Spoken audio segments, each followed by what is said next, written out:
जो मुमताज जी ने यहाँ पर बात कही, विनोद सर, मैं उसी को आपके पास लेकर आ रही हूँ। हम पहलगाम की बात करते हैं सर।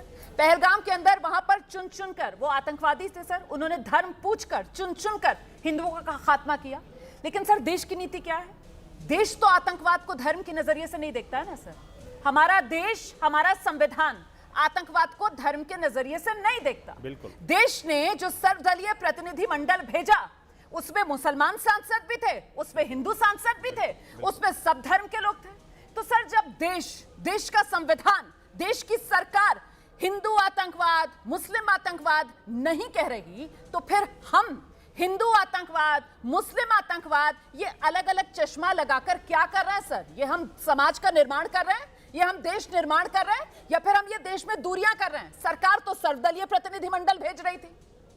रोमाना जी, मुसलमान हिंदू और मुसलमान नहीं हो सकता, आतंकवादी मुसलमान और हिंदू नहीं हो सकता। हाँ। ये मैं साफ स्पष्ट तौर पर कह रहा हूँ सर। मैं तो खुद कह रही हूँ, आतंकवादी का कोई धर्म ही नहीं है। मैं तो कह रही हूँ सर, आतंकवादी अगर किसी धर्म का भी है तो वो उस धर्म को बदनाम कर रहा है, उसको डिसोन करना चाहिए सर। जो काम इस मुस्लिम समाज की तरफ से हो भी रहा है कि उनकी नमाज जनाजा नहीं पढ़ी जाएगी, उनको मिट्टी नहीं दी जाएगी, उनको दफन नहीं किया जाएगा, तो मुस्लिम समाज ही कह रहा है सर।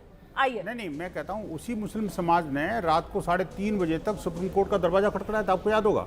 वो पाकिस्तानी आतंकवादी था। अब आप दूसरी बात देखिए, कश्मीर घाटी के अंदर कितने सारे नमाज जनाजा पढ़े गए, हजारों की संख्या में भीड़ थी। किसी ने देखा नहीं क्या? आंख पट्टी थोड़ी बंदी थी हमारे सबके बंदी हुई है। एक वन ऑफ घटना, मुझे तो पता नहीं, बदल गया है ना सर। अब तो ऐसा नहीं होता ना। कश्मीर में तो एक समय पे पत्थर भी इतने चलते थे, लेकिन अब तो समाज में बदलाव आ रहा है ना। समाज में बदलाव आ रहा है सर। ये नया भारत है जिसका निर्माण हो रहा है, लेकिन हम वही फंसा कर रखना चाहते हैं हिंदू मुसलमान में दंगों में। मेरी बहन, डंडे के कारण मैं ये कह रहा हूँ, बार बार ये कह रहा हूँ, देखिए ये कुछ लोग हैं जो डंडे के आ रहे हैं। आप देखिए कि जो मारने वाले थे, उन्होंने रिलीजन क्यों पूछा भाई? खतना क्यों चेक किया भाई? आखिरकार बच्चों के सामने ये संदेश देने के लिए प्रधानमंत्री जाके बोल देना कि मैं जिहादी आतंकवादी हूं और मैं मार सकता हूं। जिहादी आतंकवाद का मैं स्पष्ट तौर पर कह रहा हूं। नहीं, बिल्कुल था सर, बिल्कुल था। लेकिन भारत सरकार ने क्या जवाब दिया? उसने कहा अपना धर्म बताओ, हिंदुओं लोग गोली खाओ, और महिलाओं और बच्चों से कहा जाकर मोदी को बता देना। और मोदी ने क्या जवाब दिया सर? क्या मतलब? देश ने क्या जवाब दिया सर? देश ने व्योमिका सिंह के साथ कर्नल सोफिया कुरैशी को सामने किया सर। देश की तरफ से कर्नल सोफिया कुरैशी रोज आती थी और वो सेना किस तरीके से मुंहतोड़ जवाब दे रही आतंकवाद को, ये देश को बताती थी। ये बिल्कुल गलत है। देखिए, डिबेट हिंदू और मुसलमान में कहां से आ रही है? नहीं, हिंदू और मुसलमान की डिबेट नहीं है। बात जिहादी और राष्ट्र विरोध की है। बात ये देखिए, मुसलमान हिंदू की नहीं बात। सर, हम यहाँ जो चर्चा कर रहे हैं वो साध्वी प्रज्ञा के बयान पर कर रहे हैं, जो सीधे मुसलमान को कह रही हैं आतंकवादी, जो सीधे आतंकवाद का रंग हरा बता रही हैं, और वो ये नहीं जान रही हैं कि हरा जो है वो तो हमारे तिरंगे की शान भी है। हमारे तिरंगे में भगवा भी और हरा भी। एक सेकंड प्लीज, आइए आइए आइए। देखिए, आपने कहा था कि किसी को बीच में नहीं बोलना चाहिए। मुझे बिल्कुल समझ नहीं आया। मैं कह रहा हूँ, देखिए, मैं आपकी बात का हर बात का टू द पॉइंट जवाब देता हूँ। मैं इस बात को मानते हैं आप। मैं कह रहा हूं, देखिए कि जो कुछ कश्मीर घाटी के अंदर आज हुआ, पहलगाम में हुआ है, उससे पहलगाम से पहले हुआ, बिल्कुल, या जो मुंबई के अंदर हुआ या दुनिया के अंदर हो रहा है। लश्कर तैयबा जैसे संगठन, जैसे मोहम्मद जैसे संगठन, है ना, और कन्याकुमारी की हत्या किस मानसिकता से हुई थी? क्या इस्लामिक जिहादी मानसिकता नहीं थी क्या? क्या उसने सीधा सीधा खंजर दिखाकर नहीं कहा था क्या कि हाँ, जो पैगंबर के बारे में कुछ बोलेगा तो हम उसका सर तन से जुदा कर देंगे? क्या हजारों की संख्या में देश भर में वो प्रदर्शन खंजर लेके नहीं हुए थे क्या कि अब सर तन से जुदा कर देंगे? क्या आतंकवाद नहीं था क्या? आतंकवादी मानसिकता नहीं थी क्या? प्रदर्शन ही नहीं, बात प्रदर्शन तक होती समझ में आती। ऐसे अकाट्य दोष की भी हत्या कर देना, धोखे से हत्या कर देना, ये कौन सी ठीक है? हमने कभी किसी, अगर ये कह रहे हैं कि कोई हिंदू, मान लो मैं कहता हूँ कोई हिंदू अगर किसी जासूसी में पकड़े जाता है, हमने कभी नहीं पकड़ा, हमने कभी नहीं किया। एक सेकंड मुमताज साहब प्लीज, नोमानी साहब के पास भी आ रहे हैं मुझे, आप भी लगातार बोलते रहेंगे क्या? प्लीज आइए, हजारों लोग तलवार लेके आगरा पहुंचे थे। प्लीज बोलने दीजिए विनोद जी को। आइए विनोद, थोड़ा वर्तमान में आ जाओ। मैं वर्तमान की बात कर रहा हूँ, पुराने। वैसे मैं वर्तमान की बात कर रहे हैं, नहीं इतिहास की बात, समाजवादी पार्टी के सांसद की बात कर रहे हैं जिन्होंने बयान दे दिया था और उनके खिलाफ वहां पर तलवारों के साथ, नंगी तलवारों के साथ आगरा में भीड़ पड़ रही थी। किसने मारा? किसने मारा?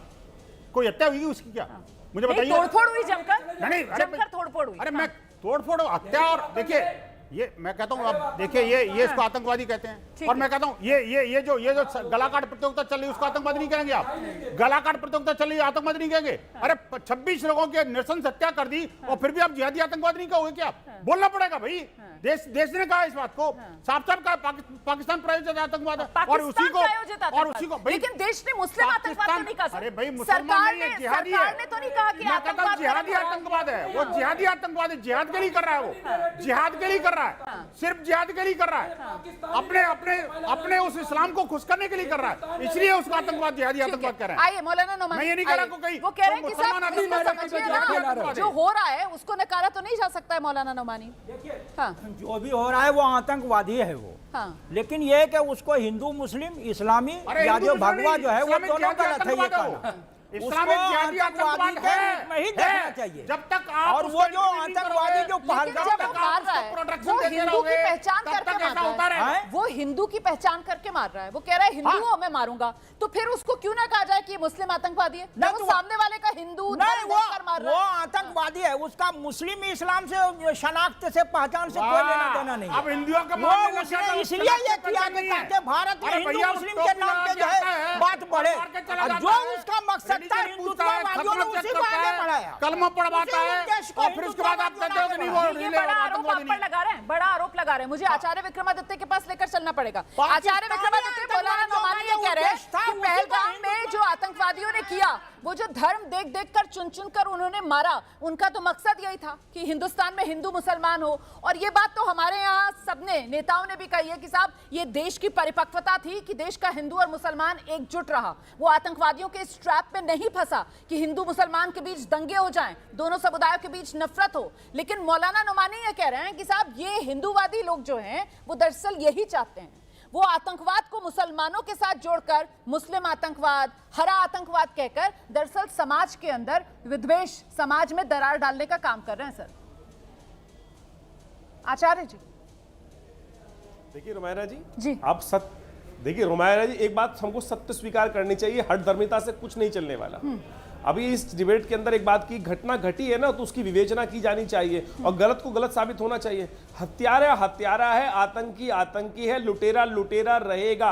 अब यहाँ पर जो घटनाएं हैं, जिस प्रकार की बात को, एक हत्यारे को आप आतंकवादी नहीं साबित कर सकते। आतंकवादी वो है जो जघन्य अपराध करे, जो लोगों को मास किलिंग करने का प्रयास करे और एक धर्म विशेष की बात को लेकर करे। हम इसको बात साफ साफ समझ लें, एक षड्यंत्र रचा जा रहा है और एक ऐसे संकल्प को लेकर। अब मुझे बताइए, एक व्यक्ति बस को लेकर घुस गया जर्मनी के अंदर एक रोड के ऊपर और एक शब्द का उच्चारण करता रहा, क्या था वो आतंकवादी घटना आएगी ना भाई, जिसके अंदर 50 और 100 लोग कुचल दिए गए। एक घटना आपके समक्ष है तो उसको, इस बात को स्वीकार करनी चाहिए। क्यों ऐसी ब्रेन वॉशिंग की जा रही है? क्यों यंग बच्चों को बम में बांधकर उड़ा देने की फितरत दी जा रही है? कहां सिखाया जा रहा है? ये सिखाया जा रहा है। नोमानी साहब, यहां बैठे हुए रशीदी साहब, इस बात को स्वीकार करना चाहिए कि एक जिंदगी भगवान ने, ऊपर वाले ने बड़ी मुश्किल से दी है। क्यों ब्रेन वॉश कर आज हम उसको चेंज करने का प्रयास करें? मेरे साथ बहुत सारे मेरे मुसलमान दोस्त हैं, मेरे आश्रम पे आते हैं, बैठते हैं, बढ़िया तरीके से, कोई दिक्कत नहीं है। लेकिन आज मुझे बताइए, क्या किसी सीधे साधे आदमी को हमने कभी आतंकवादी कहा? अभी आपने एक बात उठाई कि यहां पर आतंकवादियों के जनाजा नहीं दी जाती। याकूब मेनन, बुरहान बानी, अफजल गुरु, लाखों हजारों लोग उनके जनाजे के अंदर शामिल हुए।